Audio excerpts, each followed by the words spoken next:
भ्रष्टाचार निरोधक ब्यूरो ने एक और सफल जाल बिछाया। सूरत के उप कार्यकारी अभियंता 50,000 रुपए की रिश्वत लेते पकड़े गए। इच्छापुर जीआईडीसी में कार्यरत उप कार्यकारी अभियंता परिमल पटेल रिश्वत लेते पकड़े गए।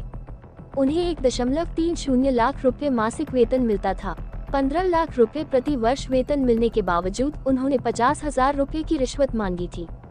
उन्होंने आईडीसी के पुराने शेड को गिराने के लिए आवश्यक अनुमति के लिए आवेदन किया था।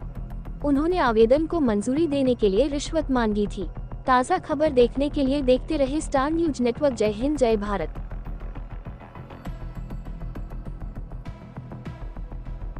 गत रोज एसीबी ने फरियाद મળેલી કે ઈચ્છાપુર ભાટકોર મુકામ જીઆઈડીસી મુકામે ફરિયાદીના 2 પ્લોટ હોય એમાં શેડનું બાંધકામ હોય, એ શેડના બાંધકામનું ડિમોલેશન કરવાના અવેજ પેટે જીઆઈડીસીમાં ફરજ બજાવતા નાયબ કાર્યપાલક ઇજનેર પરિમલ ખંડુભાઈ પટેલ નાઓએ આ કામે ફરિયાદી પાસેથી હેતુલક્ષી વાતચીત કરી 50,000 રૂપિયાની લાંચની માગણી કરેલ, જે તેઓ આપવા ઈચ્છતા ન હોય એસીબીનો સંપર્ક કરેલો।